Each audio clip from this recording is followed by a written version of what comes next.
अस्सलामुअलैकुम दोस्तों, आज मैं इस लेक्चर में आप सबको नेसेसरी एंड सफिशिएंट कंडीशन के बारे में फ़र्क बताऊंगा। तो सबसे पहले एग्जांपल देखें, इसमें लिखा हुआ है जैसा कि if you are in university then you take a class.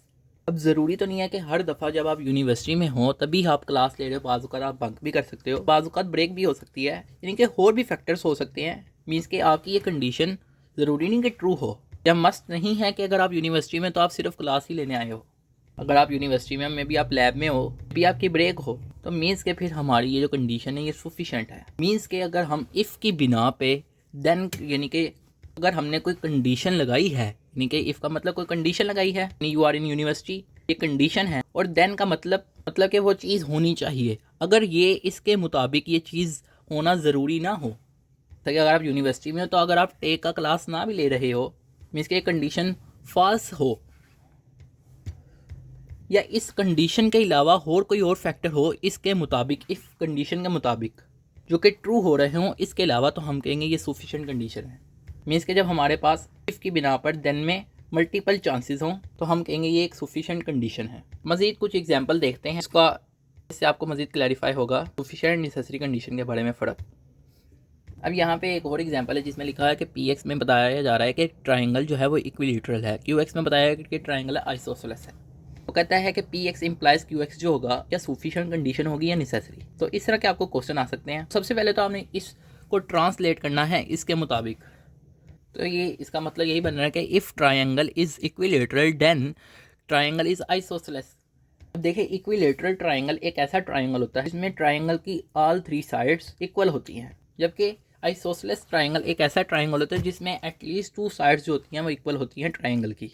तो अगर हम इसको देखें तो वो कहता है कि अगर एक ट्राइंगल जो है वो इक्विलेटरल होगा, मतलब कि अगर उसकी तीनों साइड्स जो हैं वो इक्वल होंगी, दैन ट्राइंगल इज आइसोसेलेस। मतलब कि फिर उस ट्राइंगल का मतलब ये है कि उस ट्राइंगल की कम से कम दो साइड्स भी इक्वल होंगी। अगर इसका आंसर पूछूं तो इसके ये कौन सी कंडीशन है, फिर ये एक सफिशिएंट कंडीशन है। तो ये वाई, ये सफिशिएंट कंडीशन क्यों है? देखिए, जो हमने ट्रांसलेशन करी है इसके मुताबिक हमारे पास दो पॉसिबल कंडीशन बन सकती हैं। अगर ट्राइंगल जो है वो इक्विलेटरल है तो मीन्स के ट्राइंगल, यानी कि अगर इक्विलेटरल है तो उसकी दो साइड्स तो इक्वल ही हैं, या दो साइड्स इक्वल हैं, यानी कि इसकी बिना पे निकाल रहे हैं हम। इसी तरह अगर ट्राइंगल इक्विलेटरल है तो इट मीन्स के इसकी जो थ्री साइड्स हैं इक्वल हैं।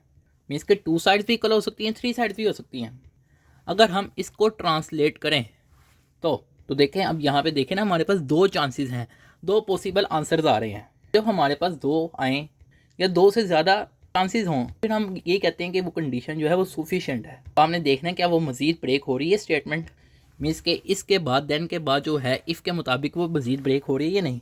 अगर वो ब्रेक हो रही है तो इट मीन्स के वो एक सफिशिएंट कंडीशन है, अगर नहीं हो रही तो इट मीन्स के वो फिर नेसेसरी होगी। अब नेक्स्ट एग्जांपल देखें, इसमें लिखा हुआ है कि पी एक्स जो है तो ये बता रहा है कि एक्स इज़ अ स्केयर, इसी तरह क्यू एक्स बता रहा है कि एक्स इज़ अ रेक्टेंगल।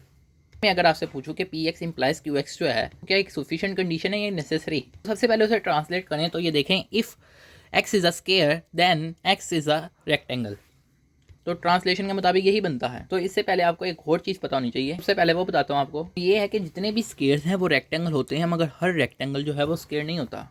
अब इसका क्या मतलब है ये भी आपको बताता हूँ। अब ये देखेंगे, एक बॉक्स है, यानी कि फोर साइड्स हैं, और इसकी ऑल फोर साइड्स जो हैं वो इक्वल हैं, इट मीन्स कि ये एक स्केयर है। रेक्टेंगल की जो डेफिनेशन है वो ये होती है कि उसकी जो पैरेलल साइड्स हैं वो भी इक्वल होती हैं, चाहे वो पैरेलल साइड जो हैं वो बराबर हों या ना हों। तो देखें, स्केयर में भी तो पैरेलल साइड जो हैं वो इक्वल होती हैं। मीन्स के जितने भी स्केयर हैं वो सब जो हैं वो रेक्टेंगल भी हैं। अगर all rectangle is not square, क्या मतलब है अब इसका? अब ये देखें, ये एक रेक्टेंगल है, अब इसकी पैरेलल साइड्स तो इक्वल हैं, मगर क्या इसकी ऑल फोर साइड्स इक्वल हैं? तो देखिए, इसकी ऑल फोर साइड इक्वल नहीं है, तो ये रेक्टेंगल तो है मगर स्केयर नहीं। तो फिर इस वजह से कहेंगे कि ऑल रेक्टेंगल जो है वो स्केयर नहीं होते। हाँ, ऑल स्केयर रेक्टेंगल होते हैं, ऑल रेक्टेंगल स्केयर नहीं होते। अब देखें, अब ये जो चीज़ है लिखा हुआ है if X is a square then X is a rectangle. कहता है कि अगर स्केयर होगा एक्स तो इसका मतलब है कि एक्स रेक्टेंगल होगा। क्या ज़रूरी है कि अगर एक्स स्केयर है तो एक्स रेक्टेंगल ही हो? ज़रूरी तो नहीं है, एक्स क्वाड्रिलेटरल भी हो सकता है, कोई और शेप भी हो सकती है।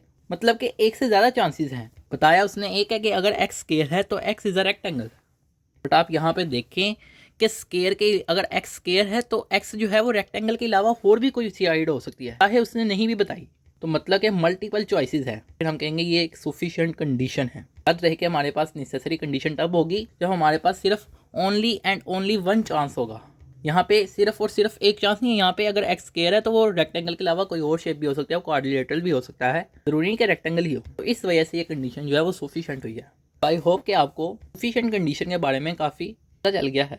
अब नेसेसरी कंडीशन की भी कोई एग्जांपल लेते हैं जिससे आपको पता चले कि ये कंडीशन जो है ये नेसेसरी है। अब ये एक एग्जांपल देखें, ये लिखा हुआ है कि without oxygen and water there is no life. अब ये जो कंडीशन है क्या ये नेसेसरी है या सफिशिएंट है? अब देखें, बगैर ऑक्सीजन एंड वाटर के अगर मैं कहूँ if there is no oxygen and water then there is no life, मैं इसे ऐसे भी लिख सकता हूँ। अगर ऐसे भी लिखूँ या ऐसे भी सोचूँ समझूँ तो ये कंडीशन जो है वो ट्रू है या नेसेसरी है या सफिशिएंट? तो ये नेसेसरी है, कि अगर आप गौर करें कि ऑक्सीजन और वाटर के बगैर जो है वो इंसान की ज़िंदगी का गुजरना बहुत ही मुश्किल है, बल्कि नामुमकिन है। इस वजह से हमने कहा कि कंडीशन जो है नेसेसरी है। एक और एग्जांपल लेते हैं और आपको नेसेसरी कंडीशन के बारे में मजीद वाज़िया करता हूँ। नेक्स्ट देखिए, मैंने इसमें कहा कि पी ऑफ एक्स का मतलब है कि एक्स इज एन इंटीजर और क्यू एक्स का मतलब है कि एक्स इज रियल नंबर। तो पी एक्स जो है इंप्लाइज क्यू एक्स जो होगा वो क्या सफिशिएंट होगा या नेसेसरी होगा? तो सबसे पहले तो इसे ट्रांसलेट कर लिया, तो इसका मतलब यही होगा if X is an integer then X is an real number. Is real number an ना भी लगाएं कि अगर कोई भी नंबर जो है वो इंटीजर है तो उस नंबर के लिए ज़रूरी है कि वो एक रियल नंबर भी हो, क्योंकि इंटीजर जो है वो सबसेट होते हैं रियल नंबर का। क्योंकि देखें, कोई भी इंटीजर है वो रियल नंबर ही की वजह से है, इसके रियल नंबर होंगे तो इंटीजर होगा। तो इस वजह से कहा कि इंटीजर के लिए for integer there must be real number, यानी कि ये भी कह सकते हैं हम, यानी कि अगर x एक इंटीजर है तो फिर वो x जो है ज़रूरी है कि वो रियल नंबर भी हो, तो हम कहेंगे ये एक नेसेसरी कंडीशन है। तो आई होप आपको ये लेक्चर समझ आया होगा और आपको फ़र्क समझ आ गया होगा कि किस तरह हमने नेसेसरी एंड सफिशिएंट कंडीशन के बारे में फ़र्क करना है। अगर फिर भी आपका कोई क्वेश्चन है तो आप कमेंट सेक्शन में पूछ सकते हैं, और आप सबसे जितना हो सकता है अपने दोस्तों के साथ ये लेक्चर शेयर करें ताकि ज़्यादा से दोस्तों को ये सब्जेक्ट आसानी से समझ आ सके।